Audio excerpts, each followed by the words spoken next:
It always starts the same way, doesn't it? You're up too late, the world outside your window is silent, and your phone screen glows like a portal in the dark. Maybe you're scrolling through videos, half distracted, half hoping for something to jolt you awake. Maybe you're just looking for a story to fill the silence, to keep the shadows at bay for one more night. That's how it started for me, too. Just another restless evening, just another click. But if you're watching this, it's already too late to turn back. I should warn you, there are things I wish I'd never learned. Stories that burrowed into my mind and made themselves at home, like parasites. Some mysteries are better left unsolved, but tonight, we're diving in anyway. Because you're still curious, aren't you? You want to know what's out there, lurking just beyond the edge of the light. You want to hear the whispers from the abyss. I used to think I was just like you.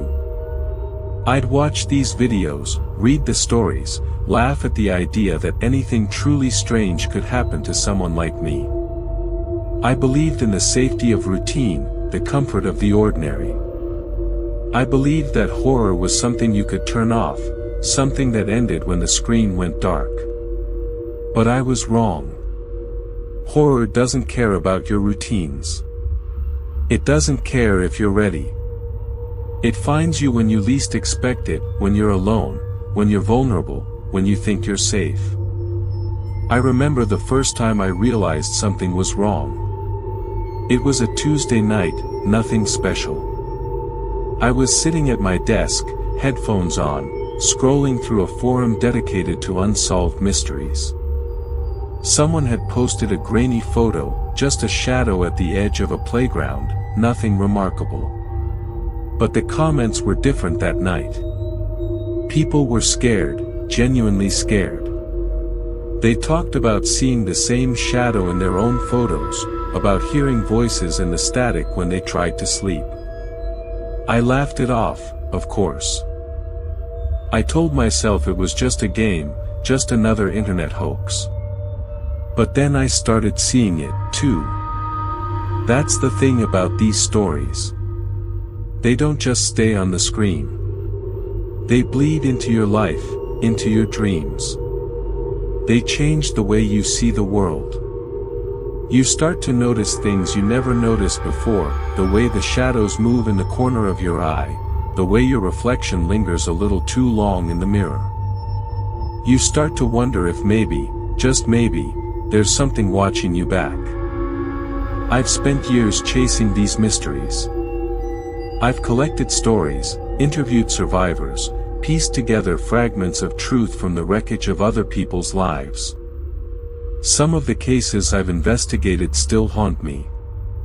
There was the girl who vanished from her locked bedroom, leaving only a smear of handprints on the window.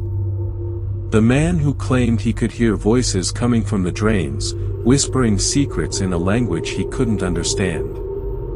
The family who moved into a new house and found a room that wasn't on any blueprint, a room that seemed to move when no one was looking. Each story left a mark, a scar I can't quite explain. People always ask me why I keep going. Why I keep digging, even when I know the answers will only make things worse.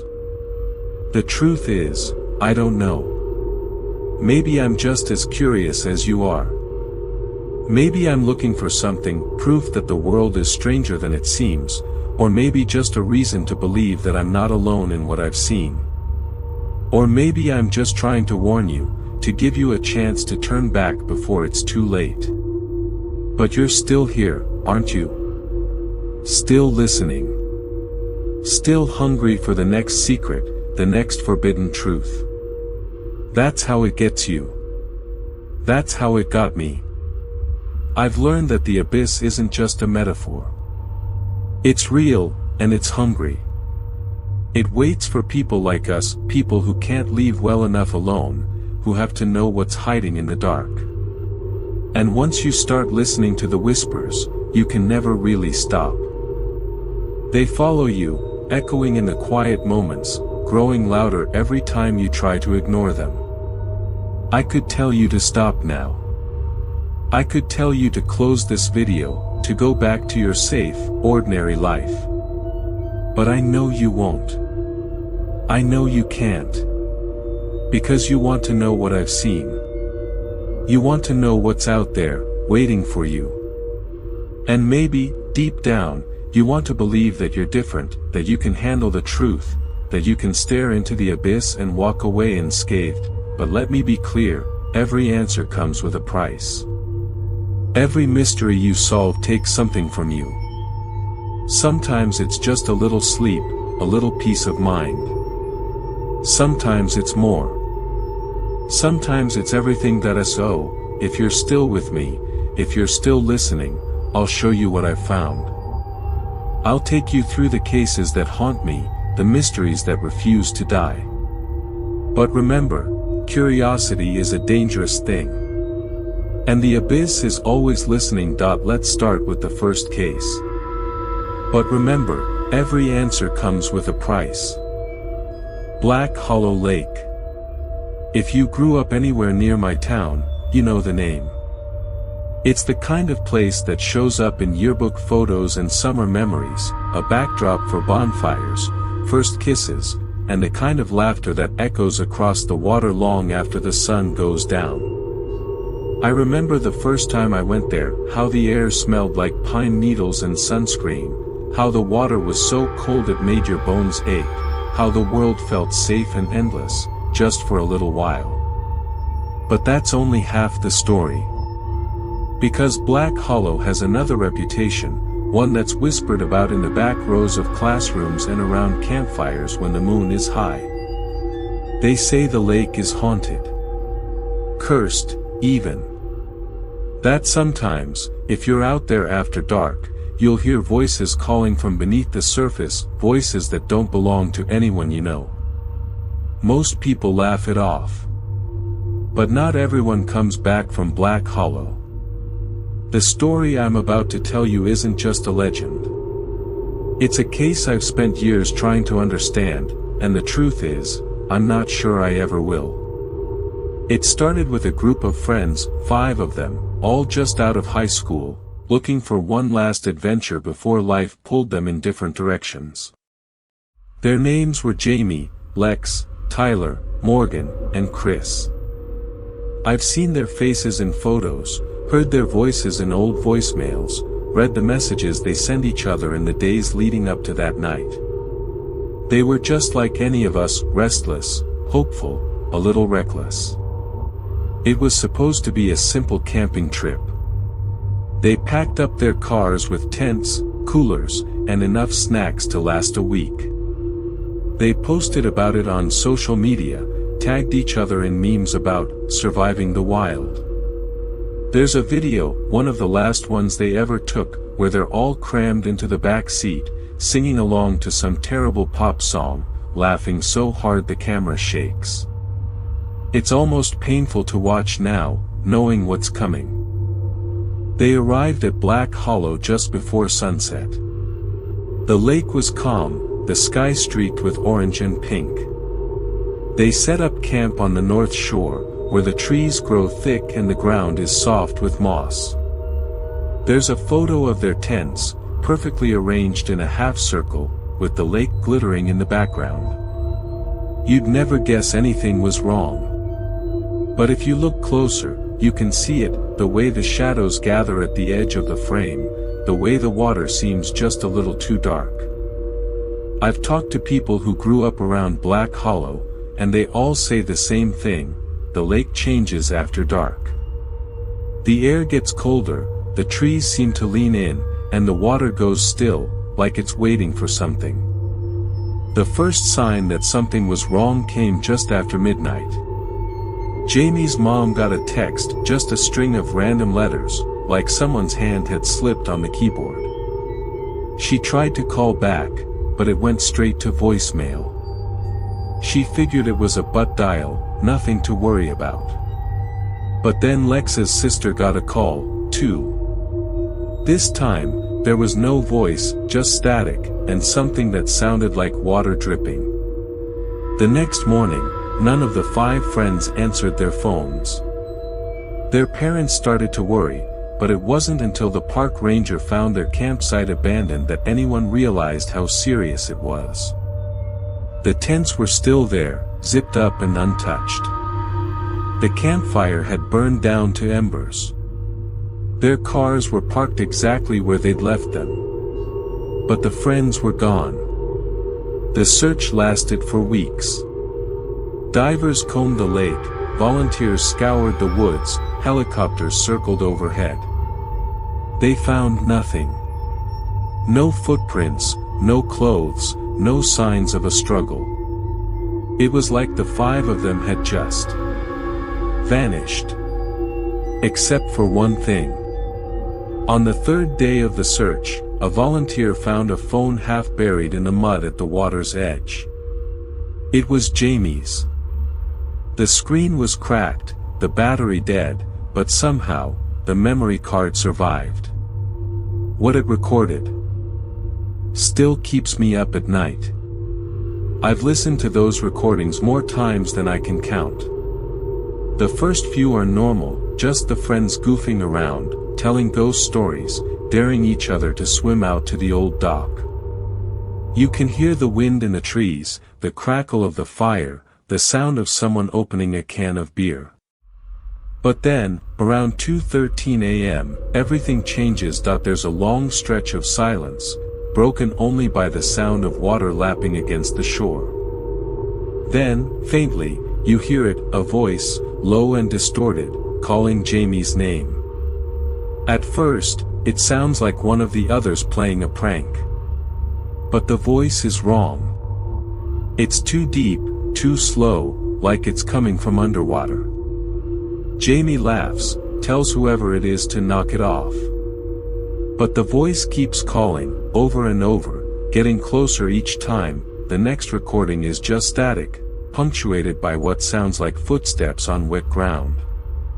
Then, suddenly, there's a scream, short, sharp, cut off in the middle.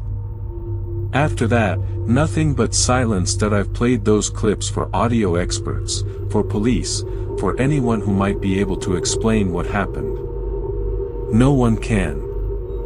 Some say it's just a glitch, a trick of the wind and water. Others aren't so sure. I tracked down a few people who were at the lake that night, other campers, fishermen, a couple who'd parked their RV on the far side of the shore. Most of them didn't see or hear anything unusual. But one man, a retired teacher named Mr. Harlan, told me something I can't forget. He said he woke up around 3 a.m. to the sound of voices drifting across the water. At first, he thought it was just kids partying. But the voices didn't sound right. They were too far away, too muffled, like they were coming from beneath the surface. He said he listened for a while, trying to make out the words, but all he could hear was his own name, whispered over and over. He left the next morning and never went back. There are other stories, too. A fisherman who swears he saw shapes moving under the water, just out of reach of his flashlight. A woman who found her dog staring at the lake, growling at something she couldn't see. A little boy who wandered away from his family and was found hours later, standing at the water's edge, repeating the same phrase, "They're calling me." I've spent nights at Black Hollow myself, trying to understand what happened. The first time, I brought a friend, someone to keep me company, to laugh off the fear. We lasted until midnight before the silence got to us. It's not just the darkness, or the cold, or the way the trees seem to close in around you. It's the feeling that you're being watched, that something is waiting just out of sight. The second time, I went alone. I set up my tent in the same spot where the friends had camped, left my phone recording all night. I didn't sleep. Around 2 a.m., I heard it, a voice, low and distant, calling my name. I told myself it was just the wind, just my imagination. But when I played back the recording the next morning, the voice was there. Clear as day. And it wasn't mine. Some people say the lake is cursed, that it takes what it wants and leaves nothing behind. Others think it's just a coincidence, a tragedy with no explanation. But there are too many stories, too many voices, too many nights when the water goes still and the air grows cold. They left behind a single, waterlogged phone. What it recorded still keeps me up at night. Some say you can still hear their voices if you listen closely, especially when the fog rolls in and the world goes quiet. I don't know if that's true. But I do know this: Black Hollow Lake isn't finished. It's still waiting, still hungry. And if you ever find yourself there after dark, listen carefully. You might hear your own name, whispered from the depths. But Black Hollow isn't the only place where reality unravels. Our next case is even stranger. There's something comforting about late-night radio. Maybe it's the way the static hums in the background, or the familiar voices that keep you company when the rest of the world is asleep. For years, I'd fall asleep to the sound of oldies stations, talk shows, or the gentle drone of weather reports. It felt safe, like a lifeline to the world outside my window. But that was before I heard about the midnight broadcast. It started as a rumor on a message board for insomniacs, one of those places where people swap tips for falling asleep, share playlists, and sometimes, just vent about the loneliness of being awake when everyone else is dreaming. Someone posted about a strange signal they'd picked up on their old radio, a frequency that only came alive at exactly 3:33 a.m. The post was simple: anyone else hear the voices? 95.7 FM, but only at 3:33. It's not music. It's something else. At first, people laughed it off. Pranksters, number stations, maybe just a weird coincidence. But then more people started chiming in. They described the same thing: a sudden burst of static, followed by a voice, sometimes male, sometimes female, always distorted, as if it were being dragged through water. The messages were never the same, but they all had the same effect. They left listeners shaken, unable to sleep, haunted by words they couldn't quite remember. I was skeptical. I wanted to believe it was just a shared hallucination, a trick of tired minds. But curiosity got the better of me. One night, I set my alarm for 3:25, dusted off an old radio I'd found in my parents' attic, and tuned it to 95.7 FM. The room was silent except for the soft whir of the ceiling fan and the faint buzz of the radio. I waited, watching the red numbers on my clock crawl toward 3:33. At first, there was nothing but static. I almost gave up, thinking I'd fallen for an elaborate joke. But then, right on cue, the static shifted. It was subtle at first, a low hum, like the sound of a distant engine. Then, a voice. It was so faint I had to lean in, pressing my ear to the speaker. "Can you hear me?" it whispered, the words stretched and warped, as if they were being played backward. "Are you awake?" I froze. The voice was wrong, somehow, too close, too intimate, as if it were speaking directly into my mind. I tried to answer, but my throat was dry. The voice continued, reciting a string of numbers, then a phrase in a language I didn't recognize. Then, suddenly, a scream, sharp, metallic, echoing through the static. I jerked back, heart pounding, and the signal cut out. Just like that, it was over. I didn't sleep that night. I couldn't shake the feeling that something had reached out through the radio, that it had noticed me.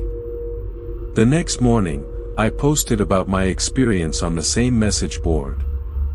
The replies came fast. Some people said they'd heard the same thing, others claimed their messages were different. One person wrote, "I heard my own name. I haven't slept since. I started collecting stories. I wanted to know if there was a pattern, a reason why this broadcast only happened at 3:33 a.m.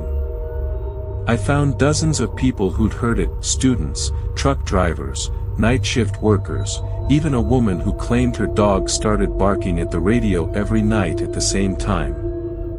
The details varied, but the fear was always the same. One man, who called himself Night Owl, sent me a recording he'd made on his phone. The audio was scratchy, but you could make out a voice reciting coordinates, followed by a series of clicks and a child's laughter. At the end, there was a single word, whispered so softly I had to play it back a dozen times: run. Another listener, a conspiracy theorist named Greg, was convinced the broadcast was a government experiment. He sent me pages of notes, diagrams, and maps, all connected by red string and wild speculation. "It's a numbers station," he insisted. "They used them during the Cold War to send coded messages. But this one's different. It's not for spies. It's for us." I wanted to believe there was a rational explanation. Maybe it was a pirate radio station, or a prankster with too much time on their hands. But the more I listened, the less sense it made. The messages were too varied, too personal. Some people heard warnings, others heard confessions. A few claimed the voices told them things they couldn't possibly know, secrets from their past, memories they tried to forget. I tracked down a former radio technician, a man named Bill who'd worked the night shift at a local station for over 20 years. He was skeptical at first, but when I played him one of the recordings, his face went pale. "That's not a normal signal," he said, shaking his head. "It's not even a real frequency. 95.7 doesn't broadcast anything at that hour. And that distortion. It's like the voice is being bounced off something, like it's coming from somewhere it shouldn't." I asked him if it was possible for a signal to just appear out of nowhere, at the same time every night. He hesitated, then told me about something called ghost frequencies, signals that linger in the air, bouncing between towers, sometimes picking up fragments of old broadcasts. "But this isn't like that," he said. "This is intentional. Someone, or something, wants to be heard." The more I dug, the stranger it got. I found a thread on an old forum, dated years before the first reports I'd seen. People were talking about the midnight broadcast back in the 90s, even the 80s. The details were always the same: 3:33 a.m., a voice in the static, messages that made no sense but felt deeply, horribly personal. One post stood out. It was from a woman named Linda, who claimed her husband had become obsessed with the broadcast. He'd started recording it every night, filling notebooks with transcriptions and theories. She said he stopped sleeping, stopped eating, spent all his time listening to the radio. One night, she woke up to find him gone. The only thing he left behind was a tape recorder, still running, capturing the last message he ever heard. I managed to get a copy of that tape. The audio is almost unlistenable, static, feedback, the sound of someone breathing. But if you listen closely, you can hear a voice, soft and urgent, "Come closer. We're waiting." Some say the broadcast is a warning. Others think it's a summoning. There are theories that it's a signal from another dimension, a call for help from the other side. Some people believe it's a test, a way to find out who's listening, who's paying attention. A few think it's just a story, a shared delusion born from sleepless nights and too much caffeine. But I know what I heard. And I know I'm not the only one. I started noticing changes in myself after that first night. I'd wake up at 3:33 a.m., heart racing, convinced I'd heard my name whispered in the dark. I'd catch glimpses of movement in the corner of my eye, shadows that vanished when I turned to look. My dreams were filled with static, with voices calling me to places I'd never been. I tried to stop listening, but the curiosity was too strong. I wanted to know what the messages meant, who or what was sending them. I started keeping a journal, writing down everything I heard, every detail I could remember. The entries got stranger as the nights went on. March 12th, the voice said, "Don't look outside." I looked anyway. There was something at the window. March 15th, heard a new message tonight. "We see you." Felt like someone was standing behind me. March 18th, static, then a scream. My own voice, but I wasn't speaking. I wasn't alone. Other listeners reported the same things: paranoia, insomnia, a sense of being watched. Some said they started seeing patterns in the static, faces in the noise. A few claimed the broadcast followed them, showing up on different frequencies, even when they switched radios or moved to different cities. I reached out to a psychologist who specialized in mass hysteria and shared delusions. She listened patiently as I described the midnight broadcast, then told me about something called information contagion, the idea that stories can spread like viruses, infecting the minds of those who hear them. "But that doesn't explain the recordings," I said. "Or the people who heard the same messages before the internet even existed." She had no answer for that. The scariest part is how the broadcast seems to know who's listening. The messages change, adapt, become more personal the longer you tune in. One night, I heard my childhood nickname, something I hadn't thought about in years. Another night, the voice recited my old home address, the one I'd never shared online. It felt like the broadcast was reaching into my mind, pulling out memories I'd tried to bury. I started to wonder if the broadcast was alive, in some way. If it was feeding on our attention, growing stronger with every listener. I stopped sleeping with the radio on, but it didn't matter. The voices found other ways in, through my phone, my computer, even the hum of the refrigerator late at night. I'm not the only one who's tried to warn people. There are entire forums dedicated to the midnight broadcast now, places where people share their experiences, compare notes, try to make sense of the madness. Some have theories about the origin of the signal. A few think it's tied to a series of disappearances, people who vanished without a trace after reporting strange messages on their radios. One post haunts me. It was from a user named Lost Signal, who wrote, "If you hear your own voice on the broadcast, it's already too late. Don't answer. Don't respond. Just turn it off and walk away." I wish I could say I followed that advice. But the truth is, I kept listening. I wanted to understand, to find the pattern, to solve the mystery. But the more I listened, the more I realized there might not be an answer. Or if there is, it's not one we're meant to know. One night, I decided to tune in one last time. What I heard wasn't meant for human ears.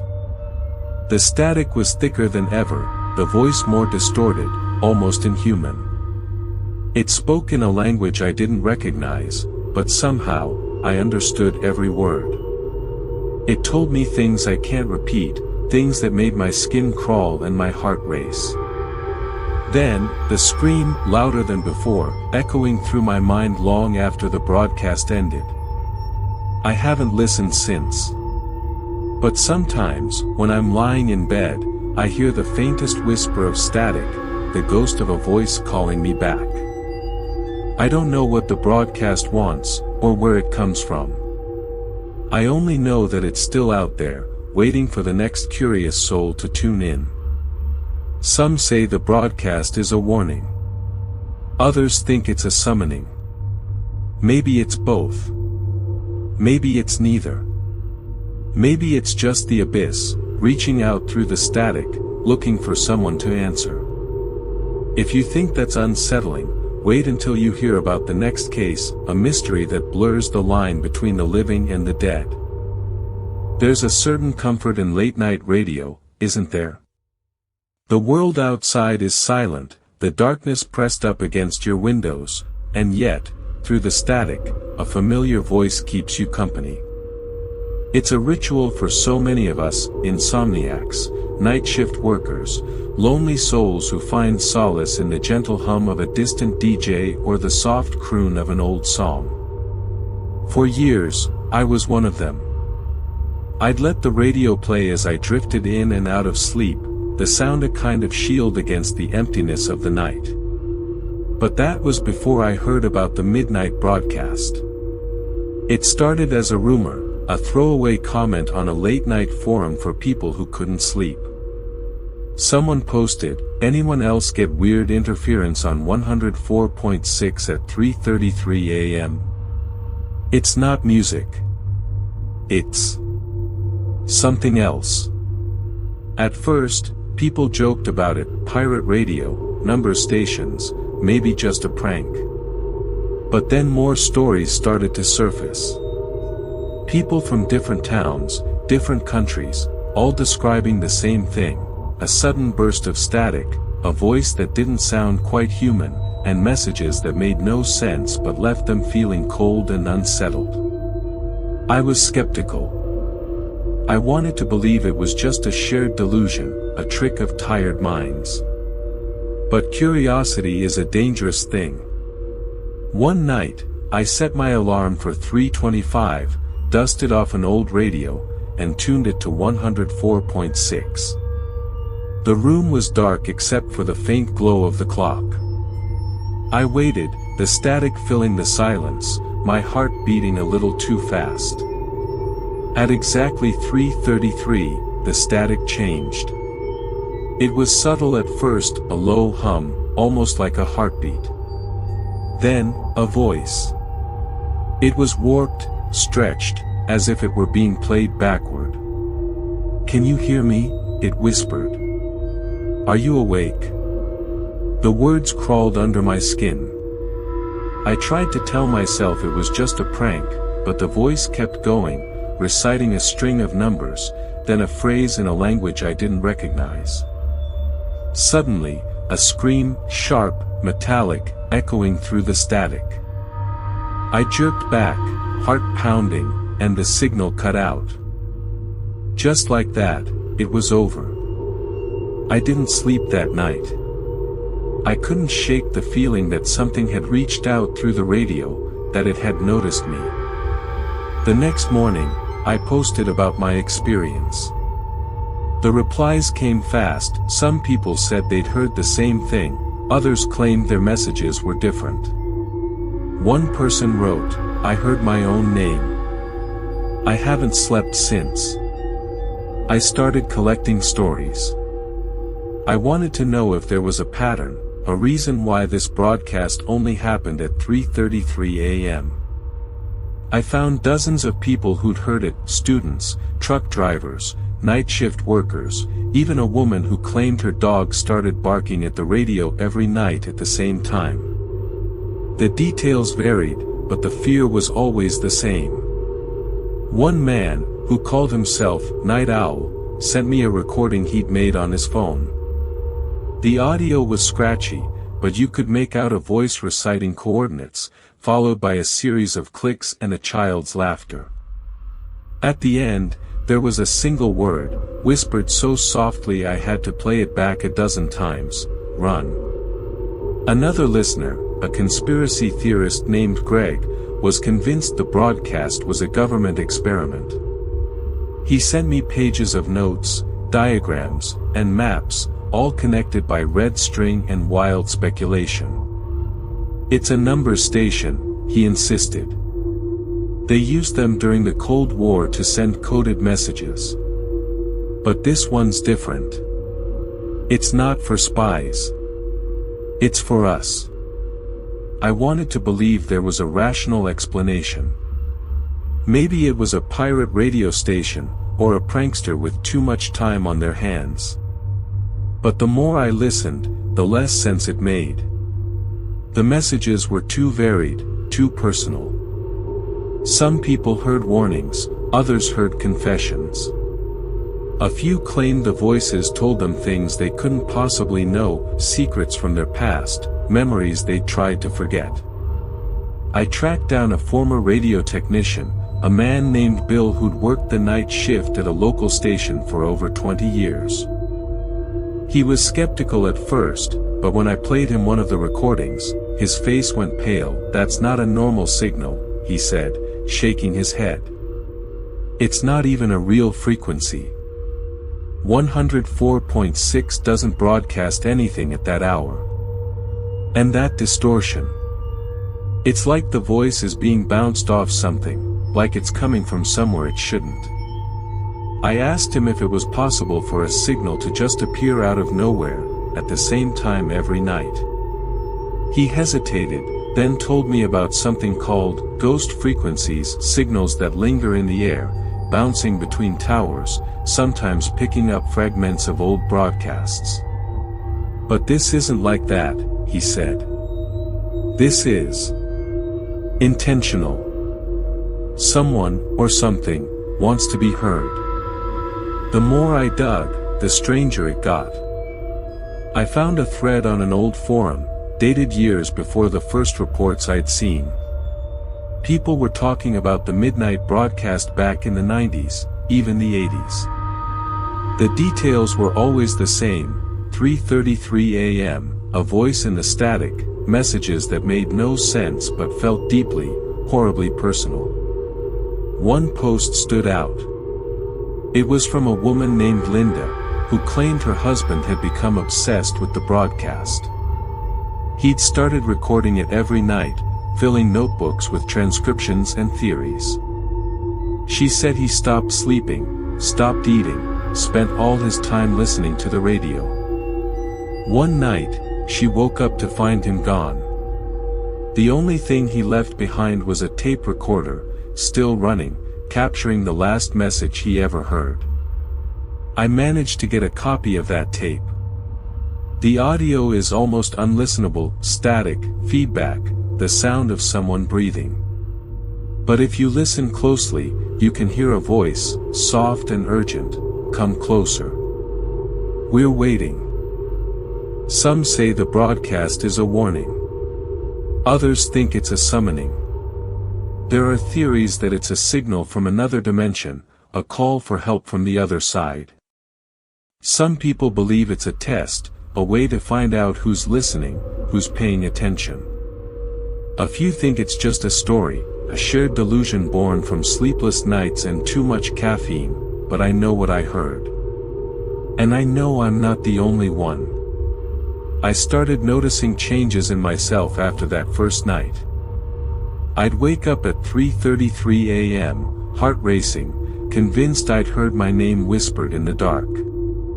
I'd catch glimpses of movement in the corner of my eye, shadows that vanished when I turned to look.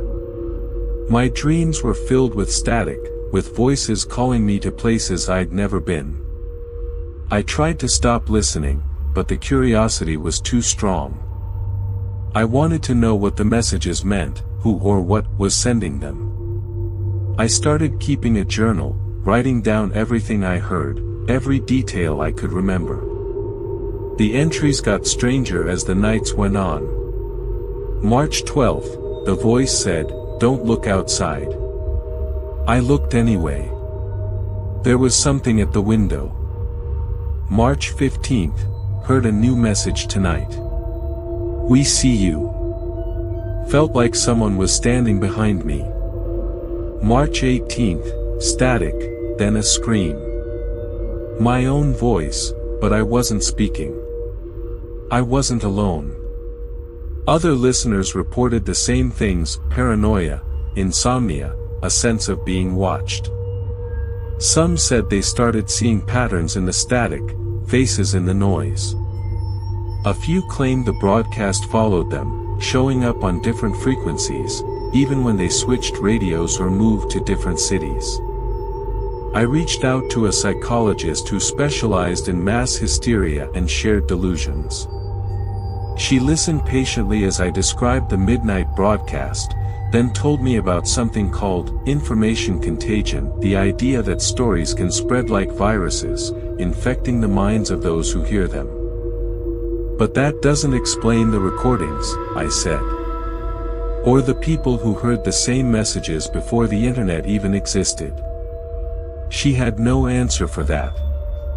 The scariest part is how the broadcast seems to know who's listening. The messages change, adapt, become more personal the longer you tune in. One night, I heard my childhood nickname, something I hadn't thought about in years. Another night, the voice recited my old home address, the one I'd never shared online. It felt like the broadcast was reaching into my mind, pulling out memories I'd tried to bury. I started to wonder if the broadcast was alive, in some way. If it was feeding on our attention, growing stronger with every listener. I stopped sleeping with the radio on, but it didn't matter. The voices found other ways in, through my phone, my computer, even the hum of the refrigerator late at night. I'm not the only one who's tried to warn people. There are entire forums dedicated to the midnight broadcast now, places where people share their experiences, compare notes, try to make sense of the madness. Some have theories about the origin of the signal. A few think it's tied to a series of disappearances, people who vanished without a trace after reporting strange messages on their radios. One post haunts me. It was from a user named Lost Signal, who wrote, "If you hear your own voice on the broadcast, it's already too late. Don't answer. Don't respond. Just turn it off and walk away." I wish I could say I followed that advice. But the truth is, I kept listening.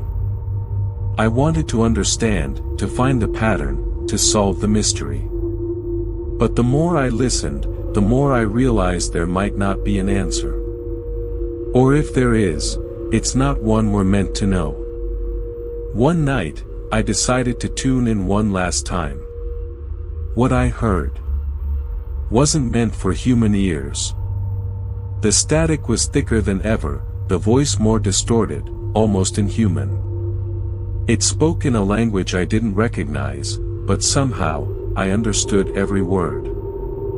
It told me things I can't repeat, things that made my skin crawl and my heart race. Then, the scream, louder than before, echoing through my mind long after the broadcast ended that I haven't listened since. But sometimes, when I'm lying in bed, I hear the faintest whisper of static, the ghost of a voice calling me back. I don't know what the broadcast wants, or where it comes from. I only know that it's still out there, waiting for the next curious soul to tune in. Some say the broadcast is a warning. Others think it's a summoning. Maybe it's both. Maybe it's neither. Maybe it's just the abyss, reaching out through the static, looking for someone to answer. If you think that's unsettling, wait until you hear about the next case, a mystery that blurs the line between the living and the dead. There's a certain comfort in old apartment buildings.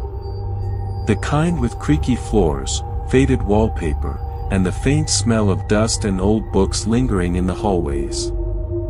I've always liked places like that, places with history, with stories layered into the walls. They feel safe, somehow, like the past is holding you in its arms. But sometimes, the past doesn't want to let go. Sometimes, it wants to swallow you whole. The building in question is called the Maraway. It's a squat, red brick structure on the edge of downtown, built in the 1920s and barely updated since. The kind of place where the mailboxes are dented, the elevator groans like a dying animal, and the tenants all know each other by name.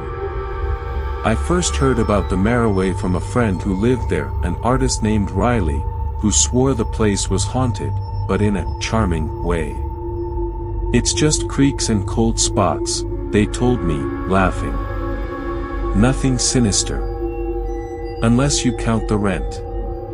But there was one story Riley wouldn't laugh about. The story of the disappearing room. It started as an urban legend, passed from tenant to tenant, always with a nervous smile. Supposedly, there was a room in the Maraway that didn't exist, at least, not all the time. Sometimes, it would appear at the end of the third-floor hallway, wedged between apartments 307 and 309. Other times, it would show up in the basement, or behind the laundry room, or even on the roof. The door was always different, sometimes painted blue, sometimes green, sometimes just bare wood. But the number was always the same, 313. No one knew who first found the room. Some said it was a maintenance worker, others a little girl chasing her cat. The details changed with every telling, but the warning was always the same: if you see the door to 313, don't go inside. Because sometimes, the room doesn't let you leave. I thought it was just a story. A way for bored tenants to spook each other, or maybe a metaphor for the building's endless repairs and renovations. But then I met Hannah. Hannah was a grad student, quiet and serious, who'd lived in the Maraway for almost a year. She was the kind of person who kept to herself, always polite but never quite at ease. When I asked her about the disappearing room, she went pale. "I saw it," she whispered, glancing over her shoulder as if the walls might be listening. "Last winter. I was coming back from the laundry room, and there it was, right at the end of the hall. I thought it was new, maybe a storage closet. The door was green, with a brass number, 313. I tried the handle. It was cold, like ice." She paused, her hands trembling. I opened the door. Inside, it was wrong. The room was bigger than it should have been, with high ceilings and no windows. The walls were covered in peeling wallpaper, and there was this old, broken chair in the middle. I stepped inside, just for a second. The door slammed shut behind me. I tried to open it, but it wouldn't budge. I started to panic. I screamed, but no one heard me. "How did you get out?" I asked. She shook her head. "I don't know. I must have blacked out. When I woke up, I was lying in the hallway, right where the door had been. But the door was gone. Just blank wall." I wanted to believe she was exaggerating, that it was just a nightmare brought on by stress and too much caffeine. But Hannah wasn't the only one. I found 3 more tenants who claimed to have seen the room, each with their own version of the story, but always the same details: the shifting door, the number 313, the sense of being watched from the shadows. One man, Mr. Patel, had lived in the Maraway since the 70s. He told me he'd seen the room twice, once as a young man, and again decades later. "The first time, I was drunk," he admitted, chuckling. "I thought I'd wandered into the wrong apartment. But the second time, I was sober. I saw the door at the end of the hall, just like before. I remembered the stories, so I didn't go in. But I heard something moving inside. Something scratching at the walls. I started digging through the building's blueprints, hoping to find some rational explanation. The original plans showed no room 313, no extra space, no hidden closets. But there were oddities, walls that didn't line up, doors that led nowhere, entire sections of the building that seemed to have been erased and redrawn over the years. It was as if the building itself was trying to hide something. I found an old maintenance log from 1984, written in shaky handwriting. Door appeared again, it read. 3rd floor, between 307 and 309. Tried to open, but key didn't fit. Heard voices inside. Left it alone. Door gone next day. The more I learned, the more obsessed I became. I started spending nights at the Maraway, wandering the halls with a flashlight, hoping to catch a glimpse of the infamous door. Most nights, there was nothing, just the usual creaks and groans, the distant sound of someone's TV. But then, one night, I found it. It was just after midnight. I was on the 3rd floor, heading back to Riley's apartment, when I saw it, a door I'd never noticed before, wedged between 2 familiar apartments. It was painted a dull, peeling blue, with the number 313 nailed crookedly to the wood. My heart pounded.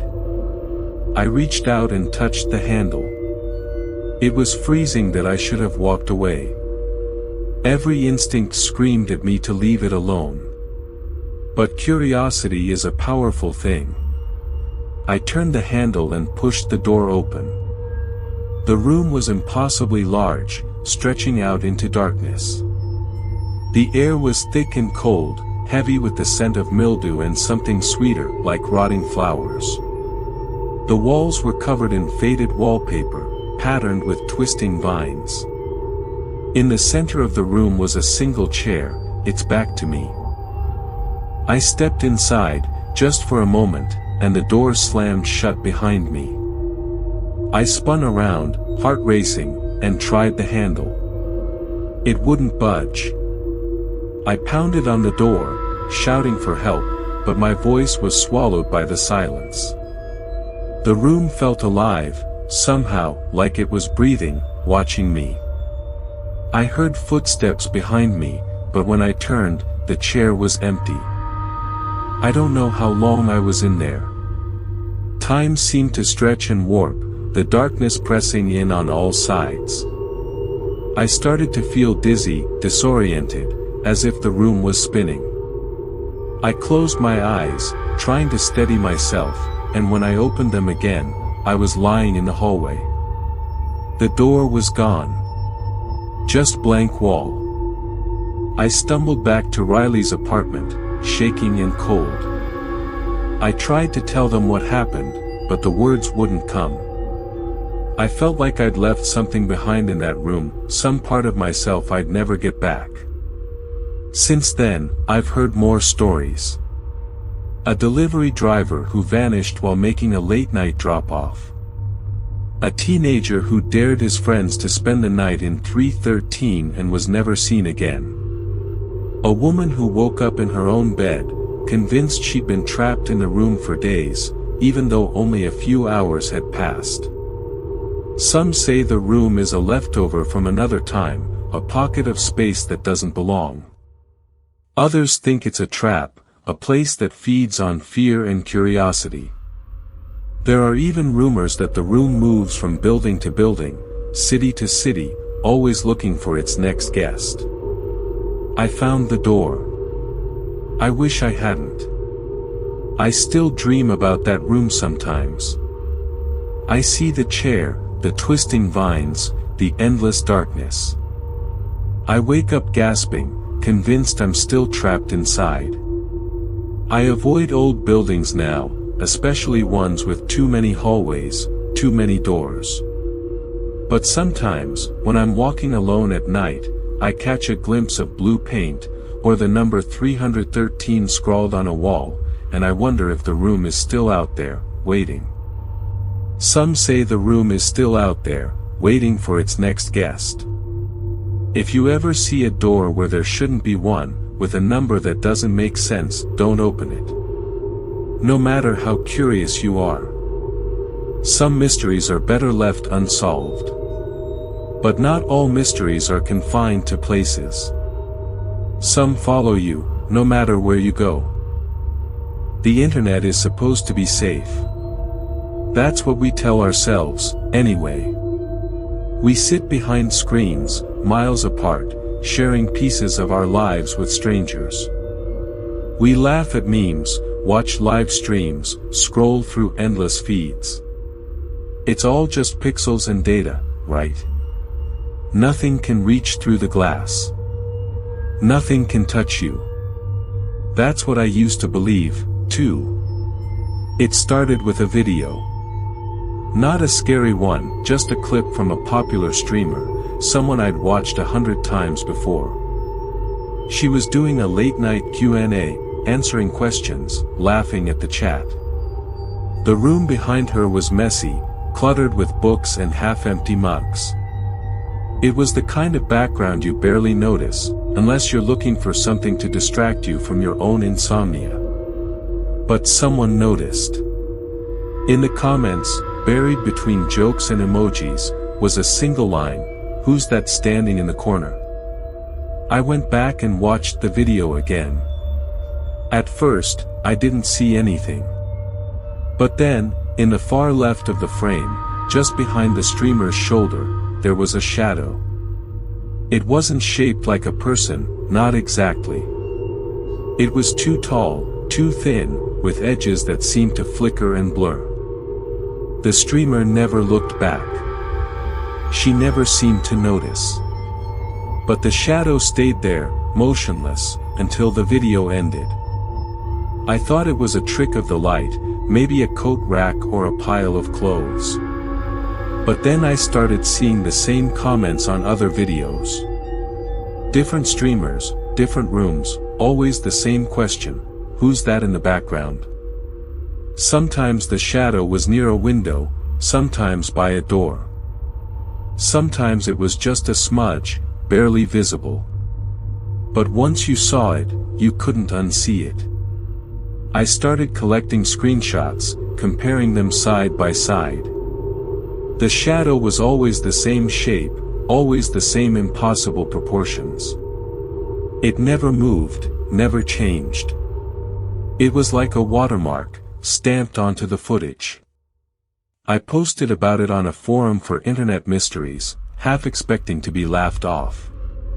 But instead, people started sharing their own examples. Clips from gaming streams, makeup tutorials, even old home videos. The shadow was everywhere. One user, Pixel Ghost, messaged me privately. "Check your camera roll," they wrote. "You might have seen it, too." I scrolled through my photos, heart pounding. At first, nothing. But then, in a selfie I'd taken months ago, there it was, a faint, dark shape in the corner of my bedroom mirror. I don't remember seeing it when I took the picture. I don't remember anything being there at all. I started to feel uneasy, like I was being watched. I covered my webcam with tape, turned my phone face down at night. But the feeling didn't go away. If anything, it got worse. I'd catch glimpses of movement in the reflection of my laptop screen, or see a shadow flicker across the wall just as I turned my head. I told myself it was just paranoia, the power of suggestion. But deep down, I knew better. I reached out to a few of the streamers whose videos had featured the shadow. Most of them didn't respond, or brushed me off. But one, a guy named Marcus, agreed to talk. We met over video chat, both of us a little nervous. "I thought it was just a joke at first," he said, rubbing his eyes. But then people started sending me screenshots. I went back and checked my old streams, and it was there. Not every time, but enough. Always in the background, always just watching. "Did you ever see it in real life?" I asked. He hesitated. "Once. I was setting up for a stream, and I saw something move in the corner of the room. I thought it was my cat, but she was asleep on the bed. When I looked back, there was nothing there. But I felt cold. Like the air had been sucked out of the room. I asked if anything strange had happened since then.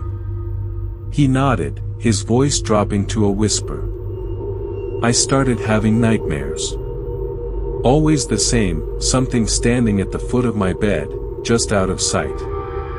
I wake up and I can't move, can't breathe. I feel like it's waiting for me to fall back asleep. He ended the call soon after, looking over his shoulder as if he expected to see something lurking in the shadows. I kept digging. The more I searched, the more stories I found. People who'd seen the shadow in their own photos, who'd felt watched, who'd started having the same nightmares. Some said their electronics would glitch out when the shadow appeared, cameras freezing, audio distorting, screens flickering with static. A few claimed the shadow followed them from device to device, showing up in new photos, new videos, no matter where they went. There were theories, of course. Some said it was a viral marketing stunt, an ARG designed to go viral. Others thought it was a ghost, a digital haunting. A few believed it was a curse, something that spread through images and screens, latching onto anyone who noticed it. I found an old thread on a forgotten forum, dated years before the first viral video. The post was simple: if you see the shadow, don't acknowledge it. Don't talk about it. Don't let it know you've seen it. The replies were filled with stories, people who tried to ignore the shadow, only for it to start appearing more often. One user wrote, "It started in my photos. Now I see it in the corner of my eye, even when I'm not online."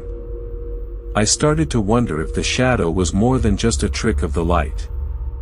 If it was something that fed on attention, growing stronger every time someone noticed it. I stopped taking photos, stopped watching live streams. But it didn't help. The feeling of being watched only grew. One night, I woke up to the sound of my phone buzzing. A notification: someone had tagged me in a video. I opened it, hands shaking. It was a live stream from a friend, someone I hadn't spoken to in months. She was sitting at her desk, talking to the camera, laughing about something I couldn't hear. And there, in the background, was the shadow. Closer this time, almost touching her shoulder.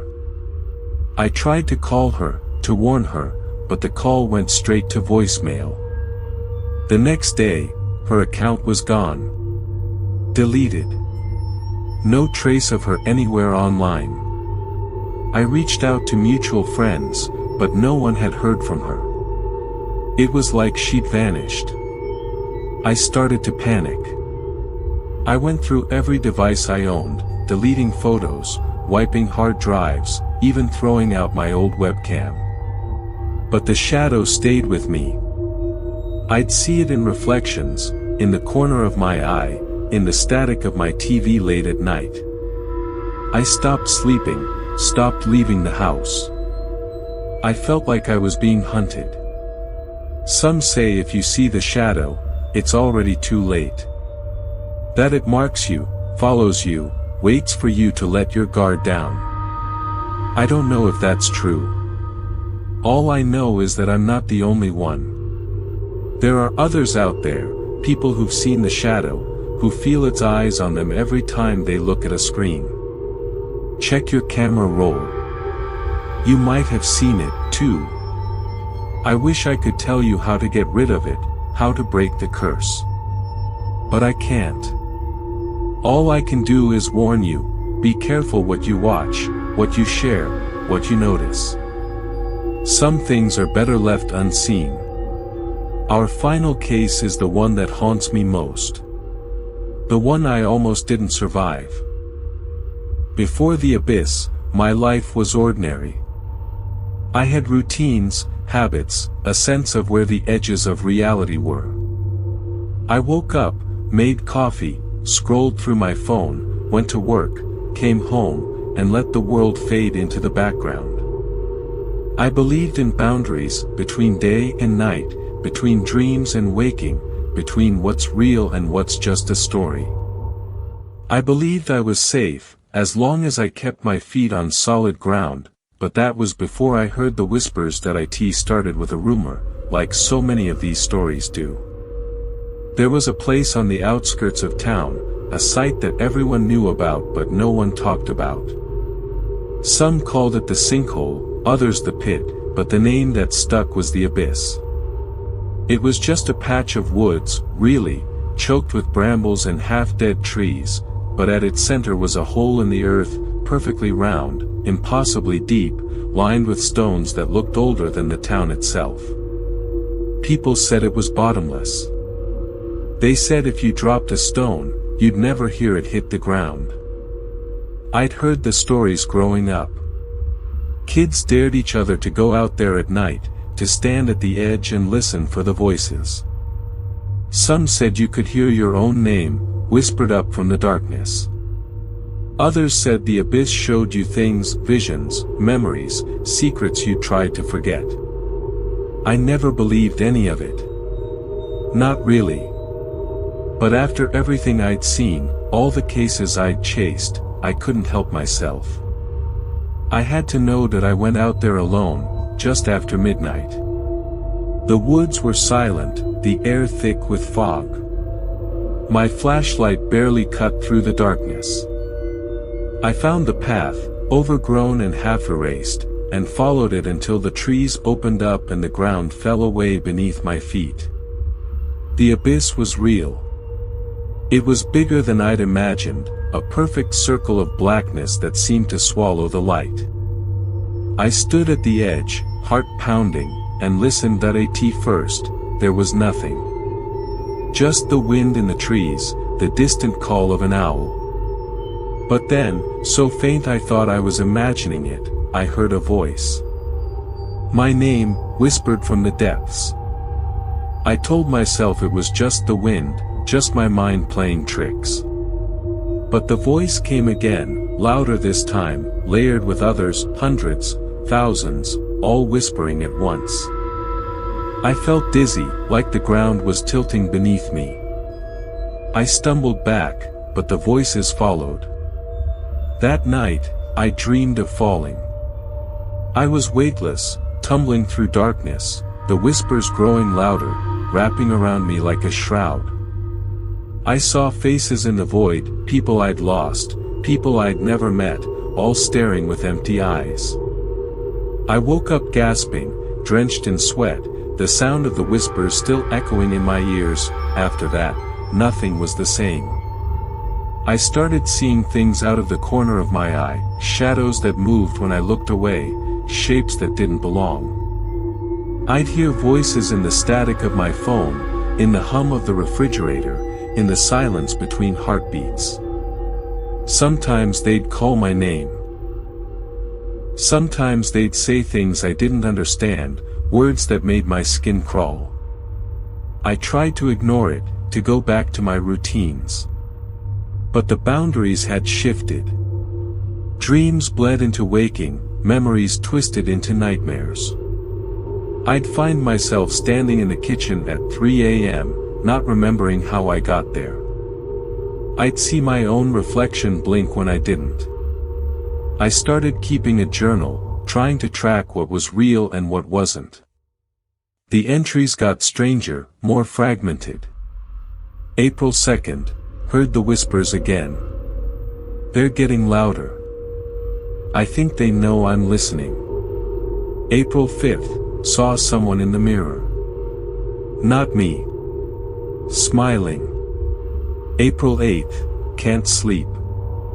Every time I close my eyes, I'm back at the edge. The voices want me to jump. I stopped talking to friends, stopped answering messages. I was afraid the whispers would follow, that they'd infect anyone who got too close. I started seeing patterns in the world, numbers, symbols, coincidences that felt like messages. I'd wake up with dirt under my nails, leaves in my hair, as if I'd been sleepwalking back to the abyss. That I know how this sounds.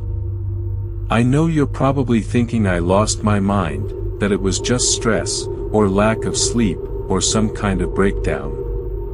Maybe you're right. But I can't shake the feeling that something followed me back from that place, something that wants to be heard. Sometimes, I try to convince myself it's all in my head. I replay the night in my mind, searching for a moment when I could have turned back, when I could have chosen not to listen. But the truth is, I wanted to hear the whispers. I wanted to know what was waiting in the dark. And now, I can't unhear them. That I started recording myself at night, hoping to catch the voices on tape. Most of the time, there was nothing, just the sound of my own breathing, the creak of the house settling. But once, just once, I caught something else. A faint, layered whisper, repeating my name over and over, growing louder until it drowned out everything else. I deleted the recording, but sometimes I hear it anyway, playing in the back of my mind. That I can't tell what's real anymore. Maybe you can. Maybe you're better at drawing the line between dreams and waking, between stories and truth. Or maybe you're just as lost as I am.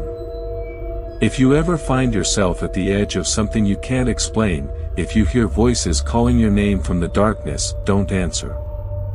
Please. Some doors shouldn't be opened. Some mysteries aren't meant to be solved. That I wish I could go back to the way things were before. I wish I could forget the abyss, forget the whispers, forget the feeling of being watched by something older and hungrier than I can understand. But I can't. The boundaries are gone.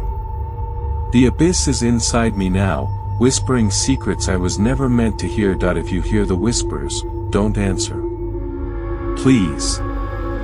I don't know what's waiting on the other side. I don't know if there's a way back.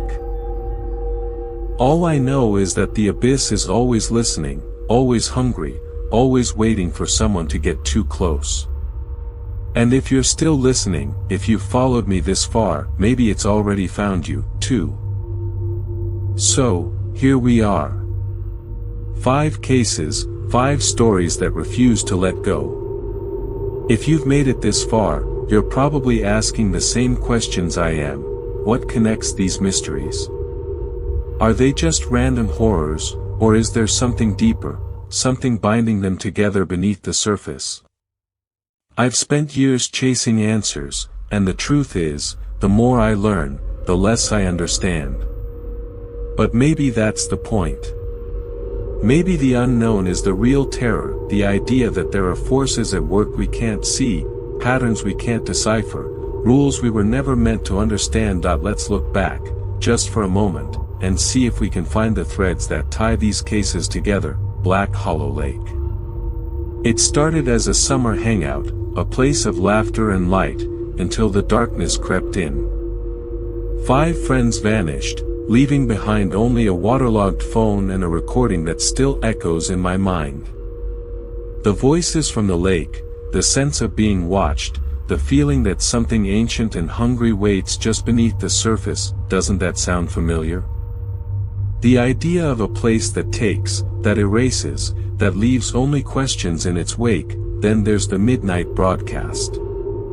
A signal that shouldn't exist, a voice that knows your secrets, a message that changes depending on who's listening. It's easy to dismiss it as a glitch, a prank, a shared delusion.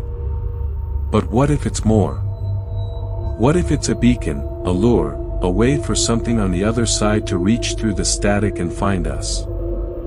The way the broadcast adapts, the way it follows you, the way it seems to feed on attention, doesn't that remind you of the shadow in the feed, the room that appears only when you're looking for it, the whispers that grow louder the more you listen, the disappearing room? A door that shouldn't exist, a space that traps and erases, a place that moves from building to building, always hungry for the next guest.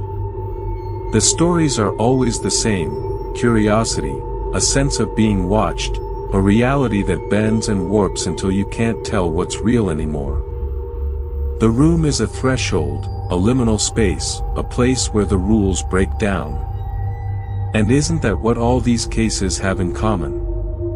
Places and moments where the boundaries blur, where the ordinary becomes impossible, where something waits just out of sight, the shadow in the feed.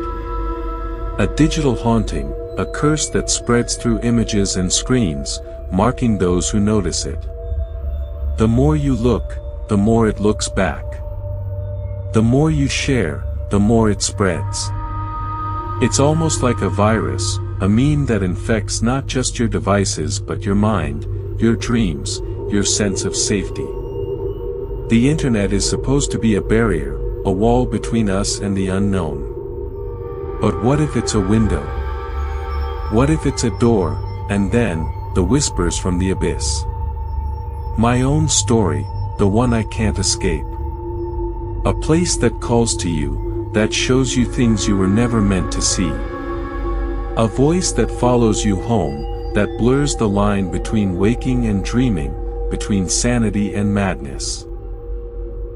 I used to think the abyss was just a hole in the ground, a patch of darkness in the woods. Now I think it's everywhere. In the static, in the shadows, in the rooms that shouldn't exist, in the faces that flicker across your screen. Maybe it's not a place at all. Maybe it's a presence, a hunger, a force that waits for us to get curious, to get close, to listen. What if these cases are connected? What if we're only seeing the surface? I keep coming back to that question, turning it over in my mind like a stone with something hidden underneath. The patterns are there, if you know where to look. The voices, the disappearances, the sense of being watched, the boundaries that break down when you least expect it. It's almost as if something is testing us, probing for weaknesses, looking for a way in. Some of you have your own theories. I see them in the comments, in the emails, in the late-night messages from people who can't sleep. Some of you think it's all the work of a single entity, a trickster, a demon, a force that feeds on fear and attention. Others think it's a network, a web of connected phenomena, each one a node in a larger pattern. A few of you, my favorite kind of theorists, think it's us. That we're the ones creating these horrors, that our curiosity, our need to know, our endless scrolling and searching and sharing, is what gives them power. That I don't know which theory is right. Maybe none of them are. Maybe all of them are, in their own way. But I do know this: the more we look, the more we find. The more we listen, the louder the whispers get. The more we try to explain, the more the rules seem to change. There are details I haven't shared, things I'm not sure I should say out loud. Like the fact that the coordinates from the midnight broadcast point to a spot not far from Black Hollow Lake.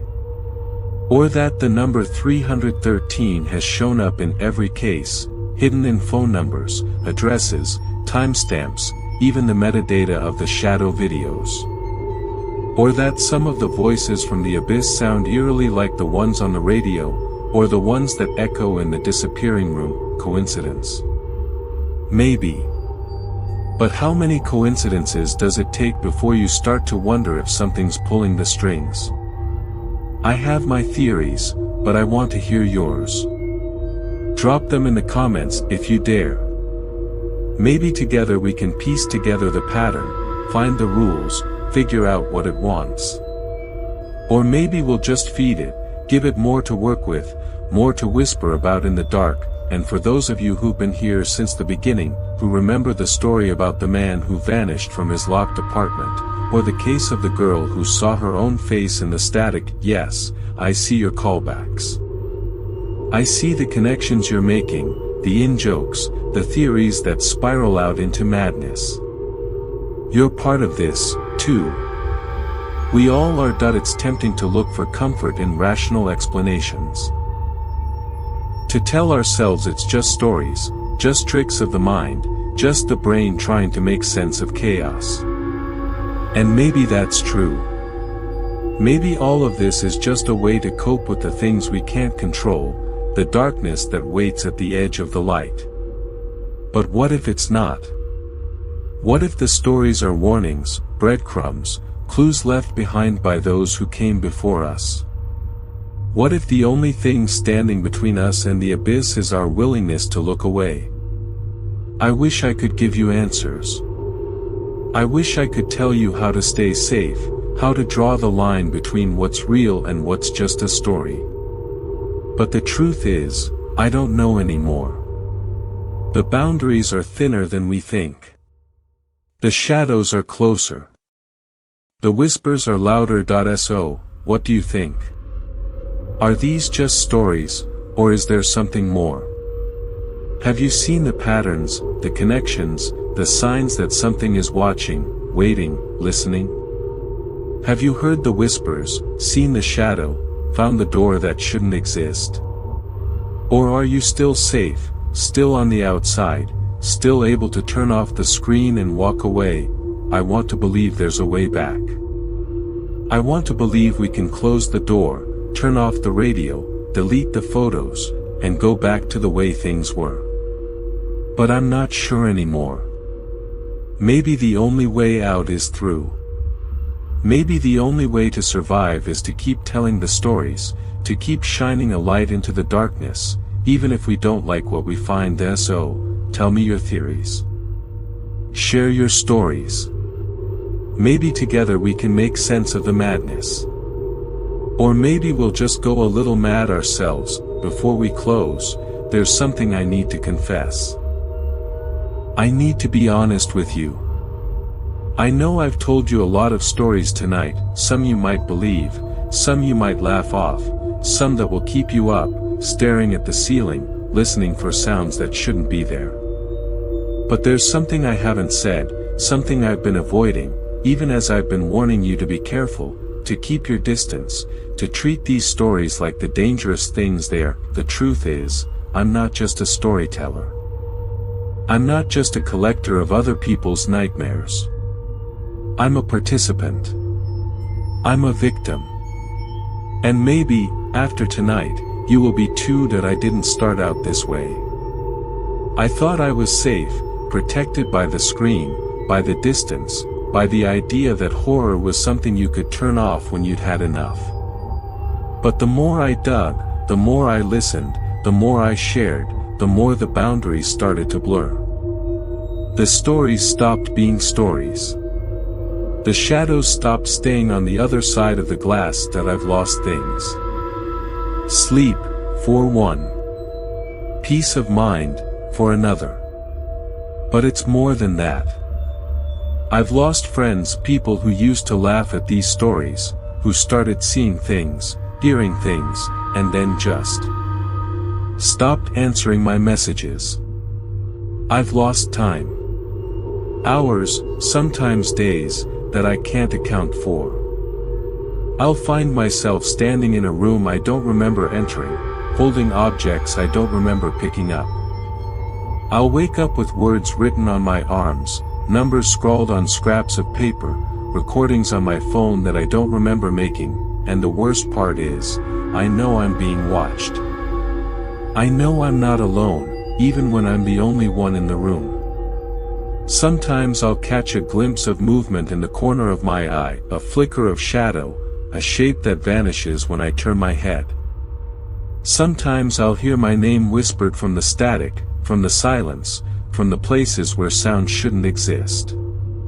Sometimes I'll see my own reflection smile when I'm not. That I used to think I was in control. That I could choose which stories to tell, which mysteries to chase, which doors to open. But now I think the stories choose us. The mysteries find us.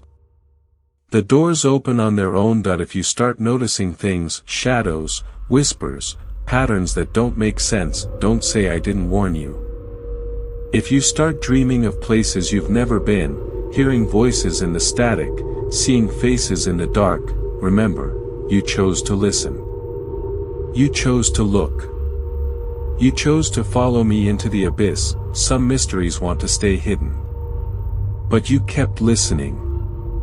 Now, they know your name. That I know some of you are rolling your eyes right now, telling yourselves it's just a story, just a bit of fun, just another creepy video to share with your friends. And maybe you're right. Maybe you'll close this tab, turn off your phone, and never think about it again. Maybe you'll sleep soundly, untouched by the things that haunt me. But maybe not, because the truth is, the abyss is always hungry. It's always listening. It's always looking for someone new to notice it, to give it shape, to give it power.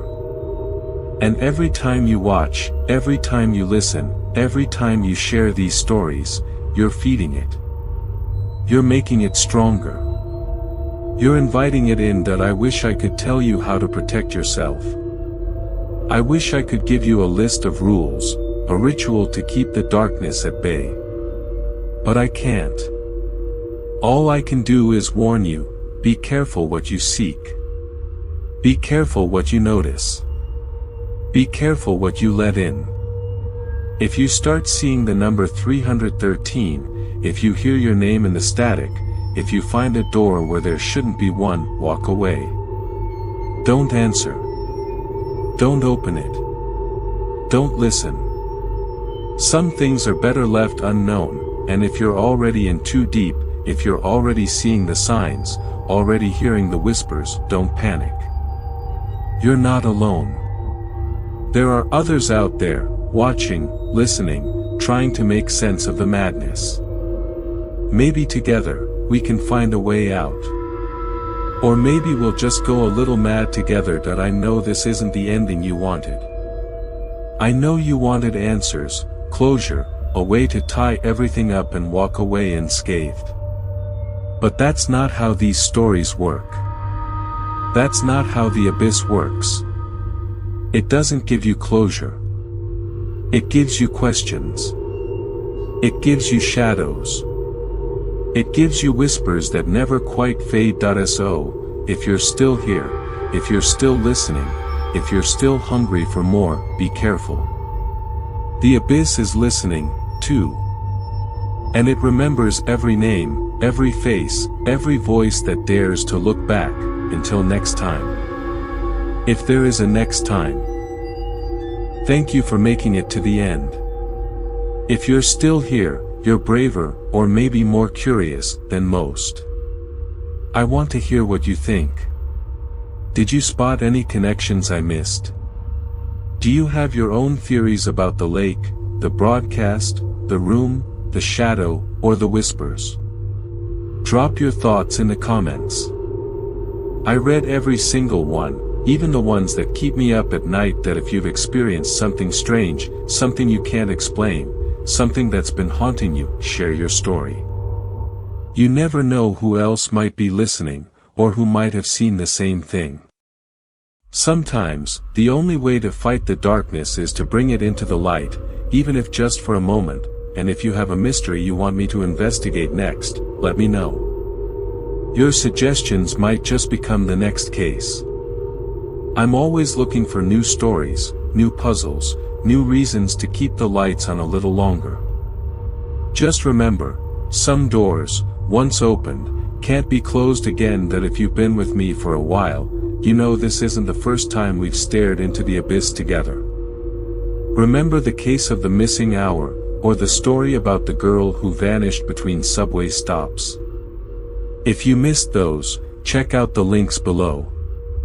And if you're new here, welcome to the community. We're all a little haunted, in our own way. Don't forget to like, subscribe, and share this video with someone who thinks they're immune to fear. The more of us who are watching, the less alone we are. Or at least, that's what I tell myself. Stay curious. Stay safe. And remember, the abyss is always listening.